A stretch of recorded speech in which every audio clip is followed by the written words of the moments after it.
Oh my gosh, it worked. I have teleportation powers now. One of the many questions and concerns that almost all audio engineers have is the cost and quality of audio equipment. So things come to mind such as, is this affordable or is this expensive? And therefore, because it's expensive doesn't mean that it is really, really good. Well, that's a common thing that most of us are very puzzled by. The whole assumption that, oh, well, since it's very expensive, then therefore it must mean that it is very, very good. Well, sometimes that may be the case, and sometimes that isn't the case. Really, most of the time, the most cheapest ones is actually the best option that you can possibly have. But what about the ones that are way too cheap? You know, something like a dollar store microphone. So for this video, we're going to be doing an experiment and testing out this dollar store microphone and see if it works in a studio situation. The answer should be pretty obvious. No, it's not going to work. But hold on, let's not jump into conclusions too fast. Now, right off the bat, I can definitely tell that the quality control is about 5%, maybe lower. Let's go with 3%. So right when I open this thing right here, oh, and cable fell out, I can already see our first problem right here, and that is, of course, TRS. Not only is the TRS the big problem, the even bigger problem here is that it is unbalanced. And you can tell it's unbalanced because it only has one black ring. I'm not sure if you can see it right here, but see? That tells me that this is unbalanced. If it were balanced, it would have another black ring, so it would have two rings.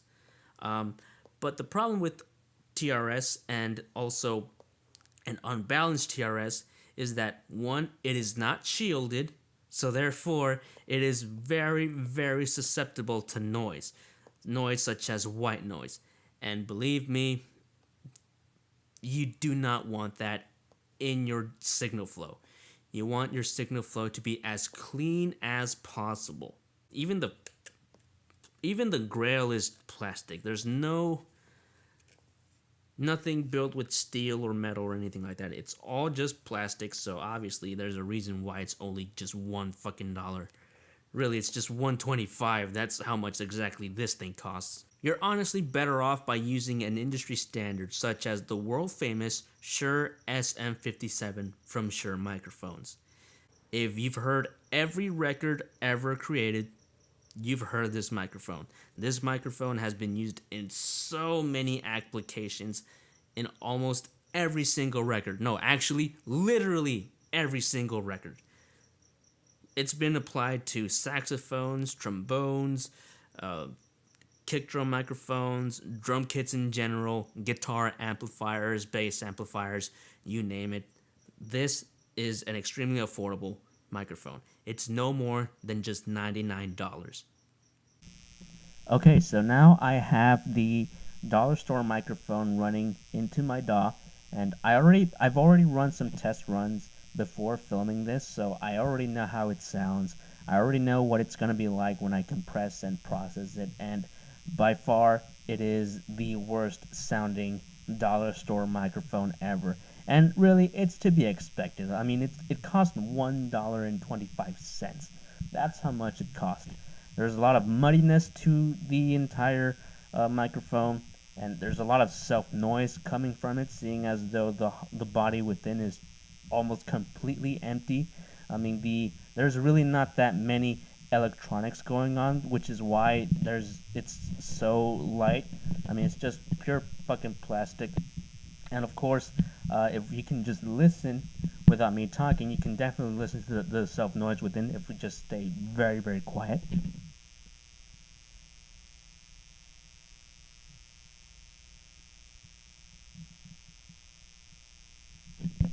So you can definitely honestly hear that, and of course you can definitely hear my hands whenever I'm touching and hitting the microphone. I mean, this is definitely, of course, obviously not the best choice to go for. So if you're definitely desperate for looking for a microphone, don't go for this piece of shit because it is definitely not worth that $1.25. I suggest you use it on something much better, like fucking A&W root beer. By the way, it's not this video is not endorsed by A&W root beer. It was just a thought. So now we have the Shure SM57 running on, and right off the bat, the difference is night and day. It is so much better. The microphone has a much more brighter presence to it. There's no self-noise, and there's no self-noise because of the build quality of it.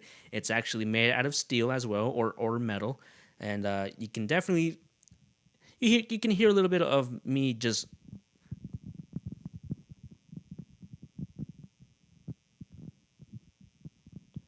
a little bit of that, but not to the point where it is very, very disturbing, like the dollar store microphones. So the build quality is absolutely great on this one, and of course, this microphone itself is made to take a lot of beatings. I mean, you can.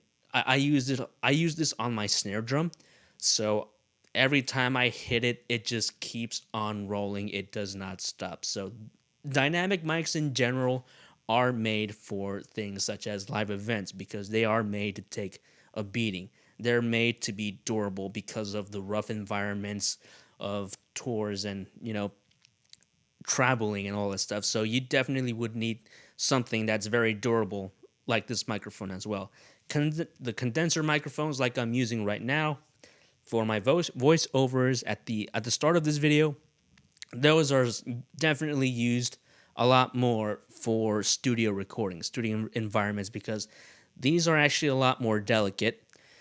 And it's not because of the quality control is very low, such as the dollar store microphone. No, that's not the case. The reason why these are so delicate is because they've used very, very tiny material within the electronics and the build of these condenser microphones. And that's exactly why condenser microphones and most condenser microphones are very, very expensive, because of the very tiny material that's used to build these.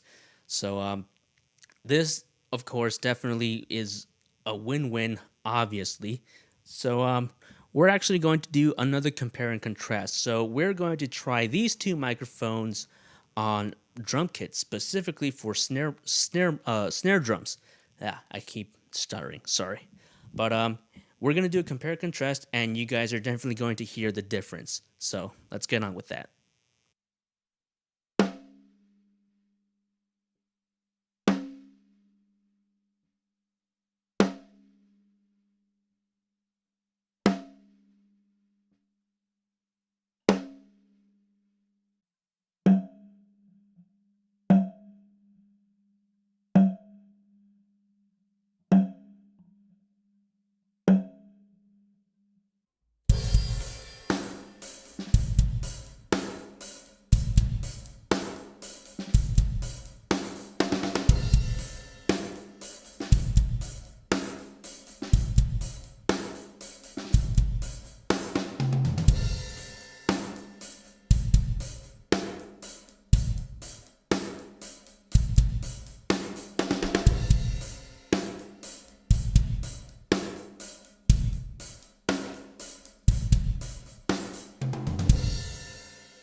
So today, after all that, we've learned that the obvious was staring at me right in the face. I mean, this thing is nothing more than just a fucking toy microphone, and look, even this thing is falling off. You see? And I've only took it out of the case just twice. And then after I put it back, I've never touched it until this day. It was like fucking 2 days ago. But look, this thing's already coming off. And what's more, what's even worse here? What's even worse here is the fucking label here. Look, right over here where this nobody is singing right into it. Look, that's not the dollar store microphone. That's a Shure SM58.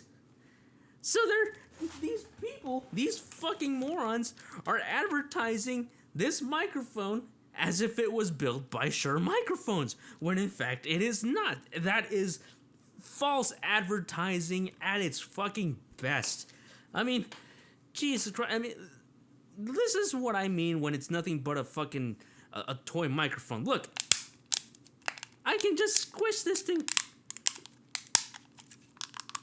See? Look at that. Correct. It's done. Nothing else to say here. I mean, well, I am going to show you the mechanics within, not the mechanics, the electronics within it. And, well, I took up the grill right here, so. Look at that. I mean, let's see. There's the coil right here, and that's the capsule, I think. Or no, it's not a capsule. It's a, well, it's nothing more than just a fucking transistor. And the on and off switch. I don't know if you can see it. No, you can't. But look, the body is so fucking empty. There's nothing. No diaphragm, no coil. Here, let me just crack this shit open. Hold on, let me... I'm destroying this for your pleasure. Ah, damn it, come on.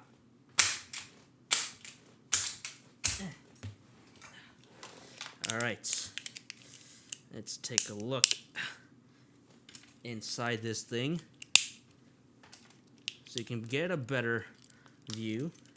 I was going to use a flashlight, but screw it, the hell with it. Alright, so now I have it cleared. So we have the capsule here, or the transistor, the on and off switch. This is right here. And then at the end of that, we have the whole entire cable. Oh, and the thing just snapped. Oh, the chip actually snapped. Look at that. Oh, wow. You know, this is just a new form of low, and honestly, I am actually quite pissed that these people had the audacity to advertise this as if it was part of an industry standard microphone when it is not. I mean, just look at that. This is something you'd find in fucking Chinatown. I'm not saying Chinatown is not the best, but I mean, come on. That's a Shure SM... That's a Shure microphone. It's nothing more, but I mean, come on. Well, I hope you enjoyed this little adventure or experiment that you've all... Yeah. What else to say, but don't get this. Don't buy this. Don't do anything with it other than just show how much of a piece of crap this whole entire microphone is. I mean, look. Well, I guess I can say that's definitely worth not 100. That's definitely worth $1.25. You can literally get yourself like 100 of these and do whatever you want with them.